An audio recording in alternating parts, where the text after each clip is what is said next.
Welcome to Liquid, How CFOs Outperform. I'm your host, Tom Gavaghan. Today, we're joined by Patrick Villanova, the CFO of BlackLine. BlackLine holds a special place for us because they are a fantastic, long-standing partner of Kyriba within the finance ecosystem. Together, we share a mission of providing absolute precision, automation, and most importantly, trust in the office of the CFO. Patrick is a Philadelphia guy. He's been based in LA for a long time now, leading finance at one of the most critical SaaS platforms in the enterprise stack today. Today, we're going to talk about the reality of build versus buy, M&A in a market where private valuations are a bit disconnected from the public reality. We're also going to dive into the AI hype cycle and discuss how to balance the speed of AI agents with the absolute demand for trusted data and financial reporting. Patrick, welcome to the show. It's awesome to have you on. Before we dig into the conversation, I just want to pass you the mic and say hi and fill in any parts I might have missed so far. Oh, thanks, Tom. I definitely appreciate it. And really like the Philly shout out there, even though I have been in LA for almost 20 years now. Probably one other thing to add in, before my current title of CFO of BlackLine, I came up through the controllership here. And before that, I spent 15 years roughly at PwC. So I'm an accountant by trade.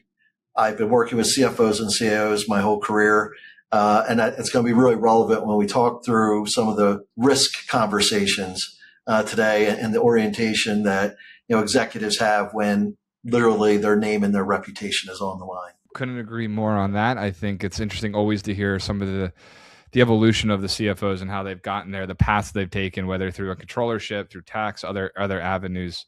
And we'll dig into that certainly as we kind of get into a little bit more about BlackLine, a little bit more about you, as well as where we're at currently at the market and where things are trending ultimately, and where we see things potentially as they go along here. I think if we take a step back and talk a little bit more about BlackLine, I think the brand and BlackLine specifically within our audience here and those listening in the office of the CFO, they probably know the name BlackLine. However, I do think that some of that perception might be stuck in history. There's been a lot of advancements in BlackLine over the past 5 to 7 years or so. You've vastly expanded the platform, moving in, not just, financial close, but you're in invoice to cash, intercompany, financial analytics, all connected in what's called Studio 360, from my understanding. So for the CFOs and those listening currently who haven't looked under the hood recently, what is the strategic vision behind connecting all of these different dots that BlackLine has been doing? Yeah, that's a fair assessment. There still is a narrative occasionally out there that we run into that we're, quote, a point solution or a financial close solution.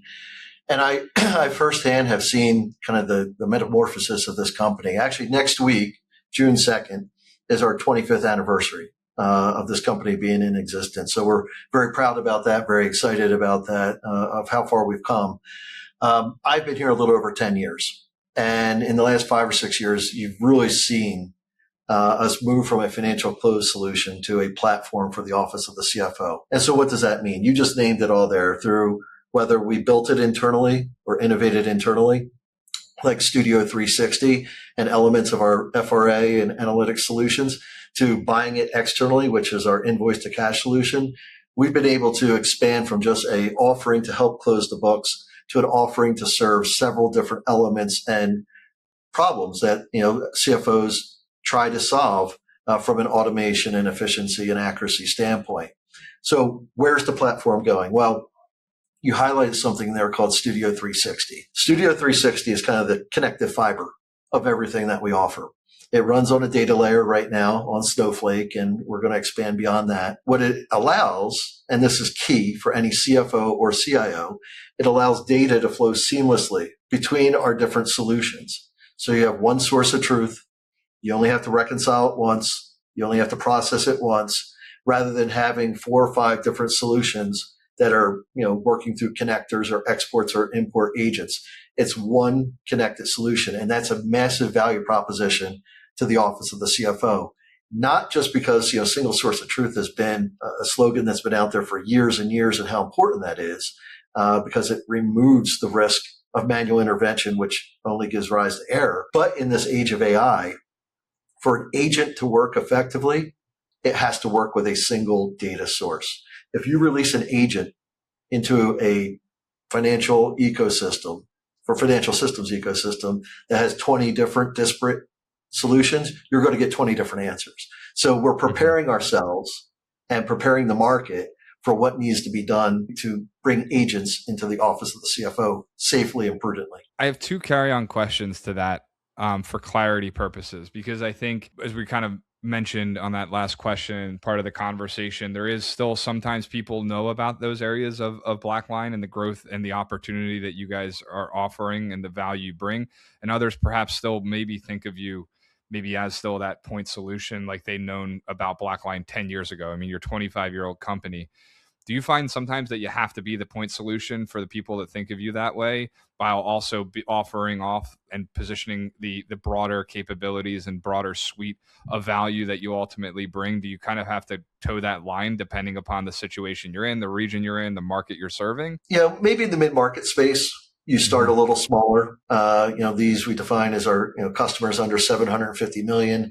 Maybe they're not ready for the full platform at the current moment. At the enterprise and mega enterprise, those are our three market segments. When you get up above $1 billion in revenue, 10 billion if you're a mega customer, maybe we're thought of as a financial close solution, but then it just becomes an educational matter. It becomes a conversation.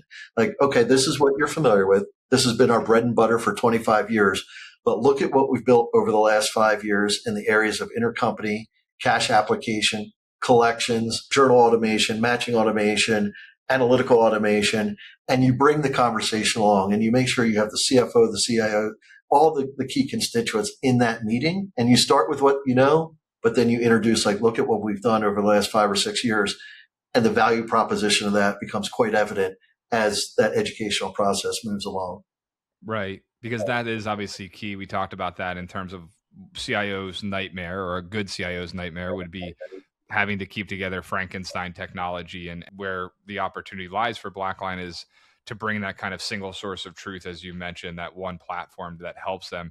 I guess my carry-on question was also an area that we struggle with, and perhaps this is the product guy coming out of me. Maybe this is more of a question for your CPO. Do you ever struggle with blurring the lines or going too far in terms of maybe where you want to be, in terms of where does the line stop and start for becoming an ERP ultimately? I think obviously ERP, it's a very nebulous word. I think you can ask 10 different people, get 10 different responses. But I feel like solutions like BlackLine, and similarly, I think at the Kyriba level, there's things that you're just like, at what point do you just cross a threshold? And maybe for a mid-market, you end up becoming or thought of perhaps as an ERP when that doesn't align with a long-term strategy. Yeah, no, I want to be clear. We don't market ourselves as an ERP. We 25 years ago were created, founded, invented because we fill a white space that exists within every ERP. ERPs process transactions, they store information. Rarely do they have a lot of automation within them. Rarely do they have mechanisms to ensure the data is accurate. Rarely do they have everything that an auditor might be looking for from an audit trail, evidence review, evidence of support, things of that nature when you're thinking just about financial close. An ERP will record intercompany transactions, but does it ensure that the currencies are correct, that they properly eliminate. So we sit on top of the ERP, and we have no intent, to go into the ERP space, but we bring value there. And that's how we go to market. We're ERP-agnostic. We work with SAP, Oracle, NetSuite, Dynamics, right down the line, Sage Intacct. I could list dozens of them. And that's where our value is. We make up for where the ERP stops. Mm-hmm. And so if you're the CIO, most, if not all CIOs I've talked to, I've never been one, they want one system to handle everything. They want to put everything in the ERP. But that's when that partnership with the CFO and CIO becomes so relevant, because we make up for the limitations of the ERP at a fraction of the cost of the ERP. The value proposition is there. And the more we can bring into our platform and sit on top of that entire ERP ecosystem, it's just one more system for the CIO to maintain, or their department to maintain, with a pretty substantial value proposition. Yeah, I think the partnership word is the operative word there. I think the BlackLine partnership model is extremely strong. It needs to be, I think, as you said, right, to be close and complement these different legacy systems. And we fit in the same bucket. And obviously, mutually benefit off of our shared partnership. Is there any lineage there? I mean, in terms of, you've been there for quite a while, being a 25-year-old company, you've been there for 10 years. Were you there when that really kind of, that partnership model really accelerated to kind of bring BlackLine to where it is today? Or did that sit there? Did that kind of, was that from the jump maybe because of, again, how close BlackLine needs to be to these kind of core financial systems itself? Yeah, I mean, the partnership model in general predates me, but it has evolved significantly for the better. To your point earlier, we have a great partnership with Kyriba. We play in completely different spaces. We complement one another's technology. Kyriba operates in Treasury. We don't operate anywhere, within Treasury. It's a great partnership. And so what we've seen, over time, yes, we've always had a partnership with SAP or for a long time, but now there's a lot of other solutions out there where we realize connectivity is key and that seamless flow of data is critical. So that's, part of this partnership is not just going to market together and selling together. It's designing together. It's making sure we have connections that work together, that we understand the architecture and infrastructure of each other's technology. So I'm getting into CPO land here, but I do have a pretty good understanding of it where, okay, for us to develop the ideal connector with one of the partners we go through, we need to talk to engineers within that partner's company to understand, okay, how's your product design? What's the best way to extract data? And if the more you do that, you can have those conversations with CFOs and CIOs and say, yeah, we did co-develop this. We do understand each other's technology. We can ensure and promise you that data is going to flow seamlessly and accurately between these solutions. So the ecosystem has grown. The number of players, we're the first player in the financial close space. Now there's dozens. So the number of players have grown, the number of point systems have grown, our ecosystem has grown. So I've definitely seen that evolution in the last 10 years. Yep, it's accelerated greatly. And I think part of what we talked about in terms of the growth for BlackLine, a lot of it organic, but I think there's been some inorganic or some acquisitions along the way. And like you said, it's a very hot and active market across all tech, right? But obviously within our world of the office of the CFO, it's very active ultimately. Build versus buy is a conversation, we've had, and obviously all executive leaders have in the boardroom ultimately in terms of strategic direction and where we should take the product ultimately. You noted that building is almost always cheaper, but buying gets you the tech and the talent on day one. So maybe there's a quicker element to it ultimately. So when you're in those meetings looking at the opportunities, or in the past have been weighing those things, how do you calculate the opportunity cost and the distraction factor, let's call it, of building internally versus just paying the premium to acquire something today? Yeah, I mean, it's an analysis that CFOs have been doing for decades, if not longer, of build versus buy. I think, probably the scrutiny around it in today's environment is a little higher. I think the stakes are a little higher given where valuations are, and then just the growing cost of capital in this current economy. But, when you look at it, there's several different variables. And I think you nailed a couple of them. It is almost always cheaper to build than to buy. Just think about it. Doing it yourself around the house is cheaper than hiring a professional to come in and do it, or somebody that's already done it. That's a major element to this in terms of how long it takes to build something. And that's cheaper. But the benefit is you get to do it identically or exactly as you want to build it. You do it efficiently and cost effectively. But the downside of that is, multiple fold. One, the time for you to get to market is much longer than if you buy it right out of the gates. So you're giving up revenue. You're giving up growth during that development phase. You're reallocating resources to build something that maybe you didn't originally think about 6 months ago. And those resources are being taken off other projects that are there to drive growth and revenue for the company. So you really have to evaluate that. And so you look at the target company. You evaluate, do they fit into our tech stack? Do they fit in, what we're trying to do from a strategic standpoint and serving the office of the CFO? Where's the puck going, right? To quote Wayne Gretzky, not where are we now? Where's the puck going? What does it cost to get there? So you evaluate all those things, and then it does really come down to is like, here are the trade-offs if we try to build this internally. Here's the extra cost that we'd have to finance to buy it. And we're not just buying technology, but you're also buying talent. And that cannot be underestimated. It's a different way of thinking, a different way of designing, a different way of viewing the office of the CFO. And the more diverse opinions you can get from a talent perspective within your culture, within your organization, the stronger your ultimate product and platform will be. Common analysis CFOs perform. And I think you heard me say the stakes are a little higher right now because I think I'm saying something that everybody's aware of, but tech valuations are down. They're down significantly over the last year, but you're not seeing that in the private sector.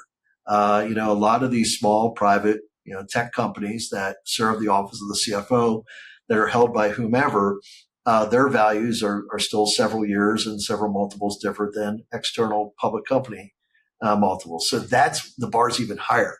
As a CFO, you have to be, if you're willing to pay that private company premium, you have to be even more confident that you can get the ROI. You have to be even more confident that's going to accelerate growth and be willing to pay that premium, or you wait, because there's always an equilibrium. You wait until private company values come back down to public company or public company come back up to private.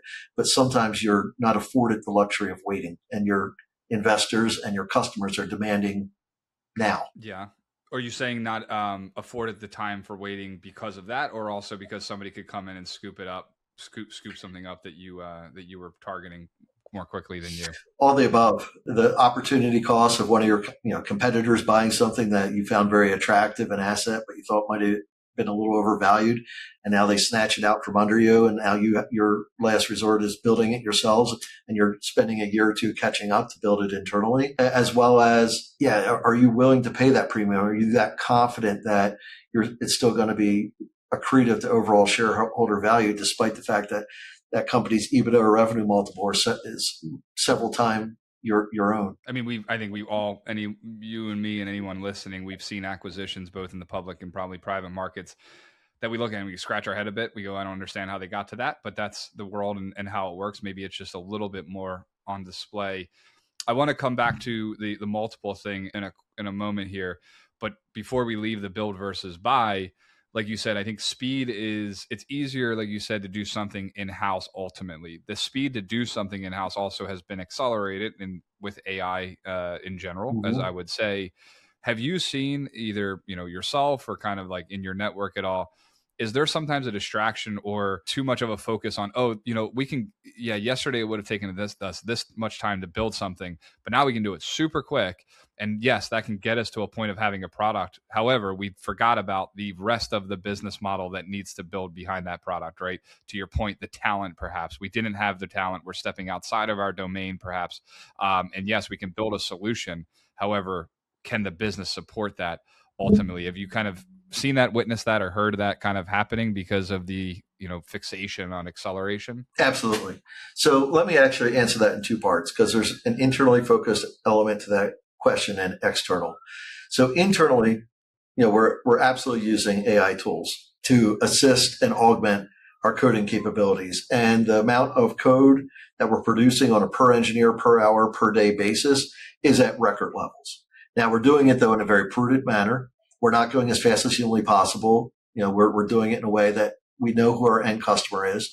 We know we have to be perfect. We know that they expect a 0% error rate out of BlackLine. So we're moving as fast as we can within those guardrails, which is what our customers want, which is what we want to do for our brand. But we are seeing record levels of productivity out of our engineering team. The other side of that equation that we see, we're seeing more and more CIOs in meetings early on during the sales process. And yes, there has been a narrative like, oh, I can build that.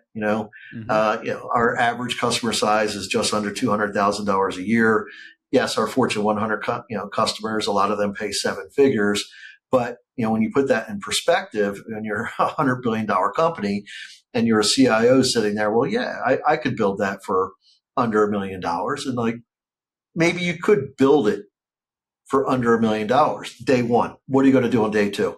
Are you going to maintain the solution, the platform in perpetuity? Are you going to modify it to the needs of the business as need be on a regular basis? Are you going to sit in meetings with your external and internal auditors every month, every year to validate that the system is doing what you're saying it's doing? Are you going to talk to your CIO and CFO and say, you can absolutely rely on what I've built here so that you can sign financial statements that have personal legal liability that go out to the public markets, through the SEC? When you start putting all of that together, well, okay, maybe maybe, I think it's a stretch in my personal opinion to even build it that cheap, but that's my personal opinion.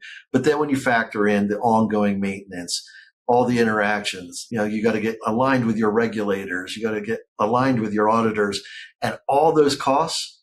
And oh, by the way, now you're talking about an IT department that might have to hire finance and accounting professionals, because now you have to maintain and design a system, that has very specific accounting and financial needs. The cost of ownership of building something like that internally, just go with BlackLine. We're the trusted brand. We've been doing it 25 years. We know what we have to do. We're a company of accountants and finance professionals. We've have relationships with regulators for years. So we run into that on maybe initial conversations, but then the CIO says, you know what? I rather deploy my resources in other parts of my business where I can get a higher ROI without incurring nearly as much risk and personal liability of trying to build something that is this sensitive and this regulated and carries this much public exposure. Yeah.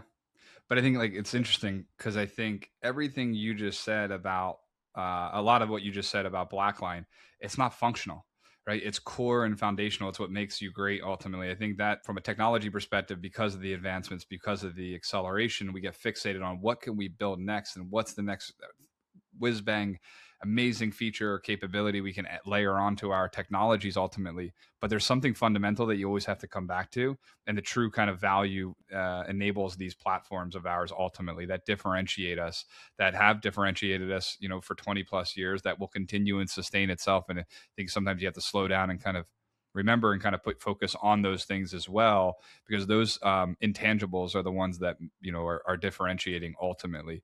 You said anybody really, whether a company or an individual, can really spin up user experiences and functionality, but it's some of that core capabilities, the ties to the regulators, the underlying connectivity, the data structuring, the integrity ultimately of things that I think still needs to be valued, and it's easy to forget about ultimately. On the multiple side, though, I think it's interesting, right? The market we're in. And I actually think back to 2 years ago, there was a lot of chatter, even I think we probably talked about it on this pod with a couple of CFOs that, hey, the M&A market's going to really pick up. It's going to be super hot.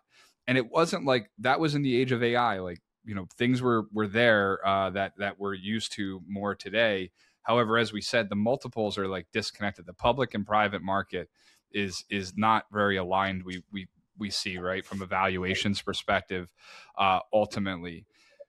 What do you think ultimately has kind of led to, let's call it a wait and see probably mentality that I think is in a lot of leaders' minds and CFOs' minds in terms of, let's kind of see how the market moves. Let's see how the valuations shift. Let's see how the multiples alter in the market. But what do you think's ultimately led to the wait and see? Because it's not, AI. Because AI has been there, I would, for a while now at this point. Yeah, AI's been there for a while, but the narrative has really changed, I'd say, in less than the past year. Yeah. A narrative that kind of emerged late last summer, which I don't agree with, but neither here nor there, where AI is going to replace all software. And so AI's been there for a while. ChatGPT's been there for a while. We've all been, playing with different elements of the technology for years now. But a narrative really emerged last year that, this is a technology that's going to replace all software. Now, if you believe that narrative, then therefore software multiples should come down even more, which is what we've seen in the last 9 months. So if you map out the timeline of what's happened here, 2021 was the high water mark for multiples in terms of SaaS valuations, software company valuations. Fast forward to maybe 2023, 2024, those multiples had come down substantially. And a lot of CFOs were looking out there at the landscape and said, wow, just 3 years ago, it would have cost this. This is a buying opportunity. And right when the M&A markets start heating up, this new narrative came out at the end of 2025, where everybody said, wait, let's wait and see where this is going. The private company multiples stayed where they were from 3 years ago. The public company multiples came down. And so we're waiting to see, okay, when's this equilibrium going to balance out? And with any technological disruption, there are winners and losers. And I know this is something we talked about, before, but an emerging technology, a technological disruption does not destroy an entire industry. It destroys the parts of that industry that don't lean into that technology. So there are going to be companies, no different than 15 years ago when SaaS came out, no different than 30 years ago when e-commerce and Mm-hmm. online shopping really start to take shape. No different than 45, 50 years ago when desktop computing starts showing up in offices around the world. There's always been a disruption. And the companies that emerged from that leaned in, turned into the technology, took advantage of it, incorporated it into their product, into their every way of doing work. And those companies that avoided it or were afraid of it or didn't believe it, most of them went the way of the dinosaur. So there's going to be winners and losers in all of that, all of this. I know we're leaning heavily into what we're doing with AI and where we're taking it prudently with our customers. And that's why we feel good about where we're going as a company and how this technology is going to be a tailwind for us long term, not a headwind. One of the things I think has been happening more recently, I think more of it is coming, is that reckoning of the cost itself. Our companies who are on the front line on the tech side have been involved on the AI front for a number of years now, and wading through the cost and benefit analysis that goes into it. Enterprise is a manufacturer of lawnmower parts, let's say, right? That isn't necessarily their critical focus. Those entities, and I'm using that just strictly randomly, a name, for example, I see a guy using a lawnmower over here. If they are thinking, oh, we'll take this in house, what we have seen and what you read about as well is, wow, we erode those credits, right? The AI credits pretty quickly, and there's a cost behind that. And again, in the office of a CFO at the corporate level, predictability is paramount ultimately. So I do think there is also a bit of that reckoning happening right now in the market, which is how much does this actually cost, and does this actually save me investment in headcount perhaps, or vendor spend, for example, if I'm just going to be paying through the nose for more and more of those things.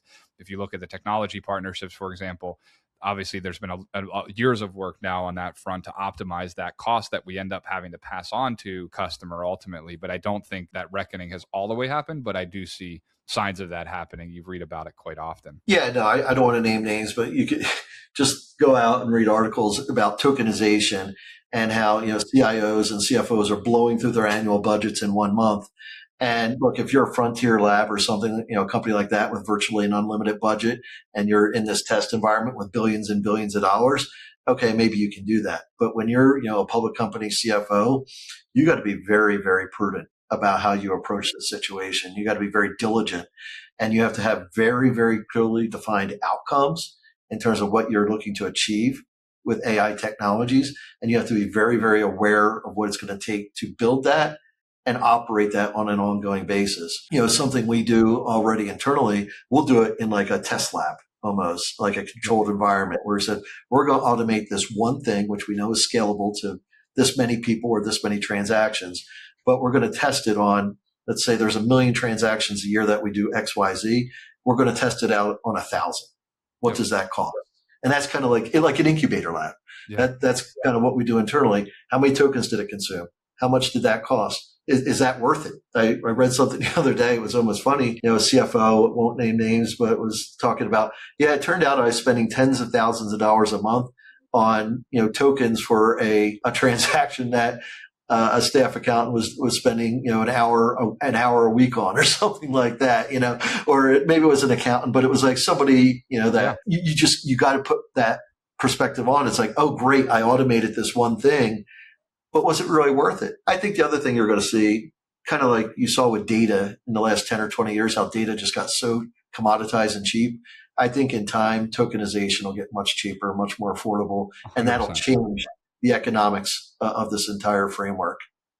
I completely agree on that. There's going to be more economies of scale. We'll see that, like anything, naturally over time. I think we have a bit of time to get there, but I actually think, again, I think closer partnerships between in the tech space is going to be key there, because ultimately we can really help customers ultimately leverage AI, but do it in an optimal way, again, at an overall reduced cost, than just saying, here's everything, here's a sledgehammer to just do something really minuscule or minor in the automation, but you're going to do more damage or pay more if you're trying to do it yourself. We know how to do it in a very simple way that's very cost effective ultimately. On the AI side itself, you and I were talking about this, and we've talked about this with other CFOs as well. I mean, I use AI to help me build a presentation, give me the direction, get me started. I'll finish it off with my experience, the way I want to do things. It can't be understated though. This isn't about building slides or presentation material. We're talking about pennies and the accuracy there ultimately. BlackLine's focused on trust, just as Kyriba is, right? It's a key element to us. We have to be trusted by the office of the CFO ultimately. So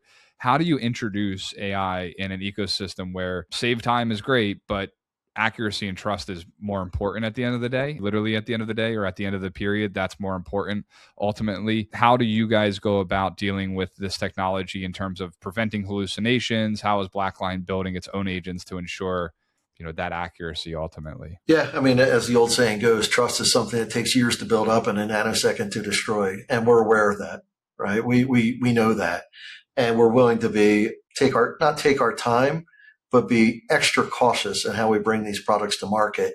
Because to your point, we're not building PowerPoint presentations or designing logos or writing emails where if there's a typo or something gets screwed up, you can just delete it. Like, it has to be perfect when it hits the market. What we've been doing, a couple of things. Obviously, our QA process around these things internally is quite stringent, and everything we've been designing moves in and out of the data layer. So there's inherent confines in terms of what these agents can do and how far they can take things, and a human's in a loop all the time.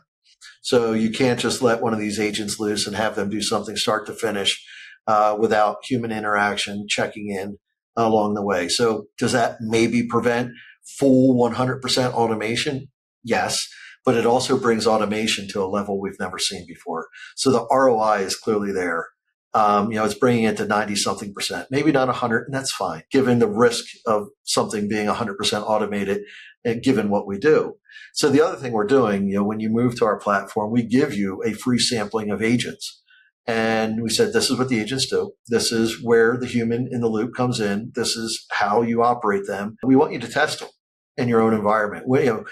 You can say, trust us as much as you want. We know it works, but that gives our customers time to test it in their own environment for a few quarters with their internal auditors, external auditors, test data, big data. And we're doing that to get everybody comfortable. This is a new technology. I talk to people that have been here much longer than I have, and they said, early 2000s, the resistance we saw with putting information in the cloud, and you're going to automate transactions that sit on top of the ERP and bring data in and out of the ERP, the resistance and the discomfort and the apprehension was notable. Now that's table stakes, right? And so we're doing the same thing now. We're bringing our customers along, building that trust, giving them a sampling, and then once we've established that, you kind of have the S curve of adoption that we've seen multiple times in history. It's nice to talk to a CFO that's also tied to a technology that's directly in our space, because couldn't agree more based on the experience. The technology can do more than people are comfortable using it for ultimately. It's why human in the loop is ultimately so important. It's why feedback loops are critically important. That's what builds the trust ultimately.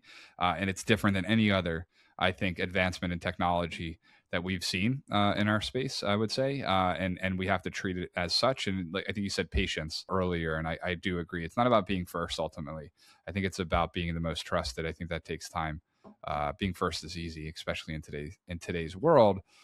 But what would you offer a piece of advice? Because we know, like you said, technology, new introductions like this, they don't wipe out everything, right? But they do wipe out those that aren't adapting to these new ways of working, these new technologies. What's your message to someone who's listening, or a CFO who maybe is really swimming against these tides, right? That this is a fad, or this is not going to go anywhere. What would your piece of advice be to them, that those that aren't adapting? It's definitely not a fad. I can assure you of that. I mean, this is bigger ultimately than the internet. It's going to change the way we do our jobs. It's going to change the way we work on a daily basis. The tools and the augmentation that they bring to us on a day-to-day basis is going to change much more than the computer ever did to us or the internet ever did. Now, with that said, look, change brings anxiety. Change brings fear. In our world, my world, change brings risk. Like, what's changing? How are you impacting the numbers? What's not going to be the same? And when you start thinking that way, you start thinking about, oh God, the numbers might be wrong. And that has career implications if it's big enough. Now, with that said, though, you have to change with it. Like, if There's no accounting departments out there that are still using green ledger paper and no computers. There's no, everybody changes eventually. Move at your own pace. But to what I said earlier, you have to lean into it. You have to get comfortable with it. You have to educate yourself on it, but test it. Get comfortable. Don't take things at face value. But this is where the industry's going. This is not a fad. This is not a 1-year thing. This is here to stay. And so ultimately you have to lean into it. Now do it at your own pace, I guess.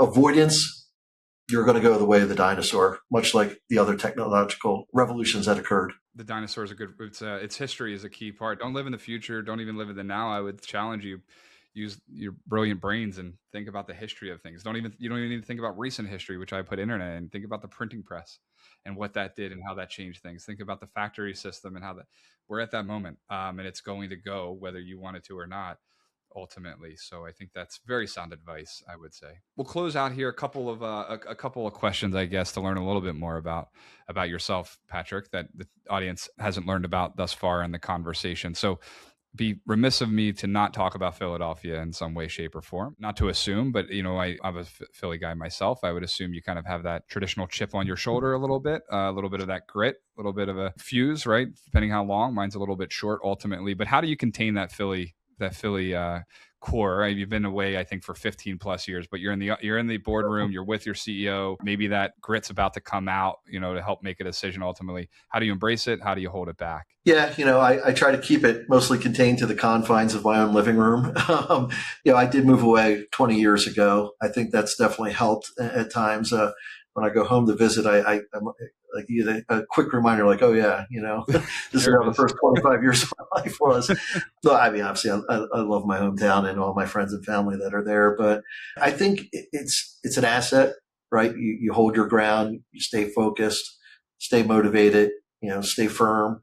But then there's a counterbalance there where I don't want to be that type of leader that just do it because I told you so, or, I have final say and just deal with it. You see that in some leaders, but long term, I found that's just not effective. You got to build consensus. You have to bring people along with you. There has to be buy-in. And just think about when you were a child and your parents said, do it because I told you so. That never sat well. You never liked hearing that. So if you didn't like it as a child, you definitely don't like it as a professional. That's something I really try to remain mindful of. How would I want to be treated? What did I not like when I was maybe earlier in my career and wasn't in charge? What aspects did I see in professionals, whether they were in Philadelphia, Texas, LA, all the places I've been, that I respected and I saw to be the most effective? And, something else, I read it in a book somewhere. I thought it was very well articulated, but you should encourage what they said was diplomatic dissent. It's something I've adopted where you don't want just mindless people following you. You want pushback, but you want to do it in a constructive way. Nobody's perfect. I know I'm not. I want people to call me out if they think I'm making a mistake or highlight it. And you want to build that culture. And that ultimately builds a culture of trust, inclusionism, and people that want to follow you and be with you and go where you're going. And so you do all that with a firm attitude and with focus, and you don't lose that Philly grit. There's a way to do it that's much more constructive. Diplomatic dissent. I'll have to look that. I like that. I like that a lot. I think if you're just being followed blindly and really without any sort of question or pushback, I think something's wrong, quite frankly, in a little bit. I think it's healthy. It needs to be a healthy balance ultimately as leaders. Two more questions to close this out. One, going back to the trust element, because again, BlackLine and Kyriba, we have mutual customers, not obviously, just the names of the customers, but we're talking usually to the same individuals within the office of the CFO as well as the CIO ultimately. As a CFO, how important is it to evaluate not just the standalone software itself that you're looking and evaluating, but how important is it for you to also look at the security, the data integrity, the partnership ecosystem, and so on, especially in today's market? Oh, it's huge. It's absolutely huge. And, that's something we do highlight, a lot of these models that we were talking about earlier that, are really powerful tools that are really cool. There's virtually no security around, and we're holding the most sensitive financial information of public companies. Understanding the protocols and the staggering amount of money we spend on security and what we do, our SOC reports, all the things that build that trust is foundational to a company that what we do, what you do, the sensitive information you maintain, that you store, that you process, that's critical. And that's a big part of the conversation. And it's something that when we were talking about earlier, build versus buy, that's a whole nother element that a CIO has to consider. Not just supporting, but then you got to build the infrastructure of security around what you just built and are maintaining. And that is a very costly proposition. Probably more than ever, those intangibles, those other things are critically important, especially in this age of it's easy to get a Series A. You can burn, we've seen it. You burn through that pretty quick because you built a solution, but the other things that you need in order to bring that to market, to bring that value to the customers, the partners and the ecosystem and things like that, if you don't have it, your lifeline's not entirely long. So I would echo that and encourage that it's not just an evaluation of what the solution can do, but also what's all around it. And the last thing that I'll ask you is, for those that are listening, maybe newer in their career, I think BlackLine has a tradition of just being a great place to work, a lot of organic growth internally of talent ultimately. And I assume, from your leadership as well, that holds true. So what is the single most important skill a young finance professional should focus on today to ensure their career isn't the part of the industry that ultimately is going to break or could break? Yeah, I don't. The industry itself is not going to break. You're going to need finance and accounting in perpetuity, right? It's the backbone of the economy. What you actually do, though, on a day-to-day basis as a finance and accounting professional is going to change radically. I'd say the best way to view it, because I have friends that are like, should my son or daughter go into accounting? Should they go into finance? They're a year away from college. Is this all, and I'm like, yes. Like the foundational elements of this profession, people have to know them. You have to understand them. Like you're always going to need that baseline knowledge. And just as over the last 20 years, we've been taking a lot of the rote activities of accountants and finance professionals and automating them, this is just going to accelerate that path. My recommendation, to people that are entering their career or entering college is you still need to learn the fundamentals of finance and accounting, but you probably want to spend probably a solid half a portion of your time understanding the tools and technology that's being used to automate it. This goes to the seasoned CFO, to the first year accountant. Lean into the technology, understand it. It's going to augment your skill set. It's going to do things for you that you never thought you had to do before. But if you don't understand the underlying fundamentals and principles of what you're doing, you have no way to know if you're doing your job correctly or incorrectly. So you still need to understand the science itself. Yeah. But then you got to really lean into the technology because it's going to change quite dramatically in the next 5 years. Get the education, learn the fundamentals. The basics will always remain. The way of which you do it, it will evolve and change. I think it harkens back Colin Whitmer, the CFO of PwC, on this. He had talked about using AI to get you to a certain point, but I expect you to be able to defend that and explain that when you're in the meeting room, and how much time, how well can you do that? How deep can you ultimately get? That only can come from education, experience, and so on. So go get that accounting degree, go get that finance degree. The fundamentals of those things don't leave because of AI. Yeah. Thank you, Patrick. It was a great conversation. I appreciate you being on. Any last thoughts? How can the audience keep up with what's going on at BlackLine? What's going on with you? Thank you. First and foremost, Tom, I appreciate the time, appreciate this forum to work with one of our partners and have a chance to talk together and how we've worked so well over the years together in the marketplace. BlackLine is constantly innovating. We're constantly putting things out on our website in terms of what's coming next. In terms of if you're a customer, you see it in our releases. And then every year during B2B, whether it's in Europe, which is in a month, or the bigger North American one in a few months, or November, that's when we have our major product releases. We talk about where we're taking the industry, where we're taking our product line. So definitely encourage people to participate in those to the extent they can, because that really shows where we're taking the innovation and what to expect in the next 1, 2, and 3 years. We're excited. The rate of innovation is at levels I've never seen in my 10 years here. So I'm personally very excited about where this is going. It's awesome. It's great to see. Thank you again, Patrick, for being on, and thanks everyone for tuning in. To never miss an episode, subscribe wherever you listen. I'm Tom Gavaghan, and this is Liquid, How CFOs Outperform.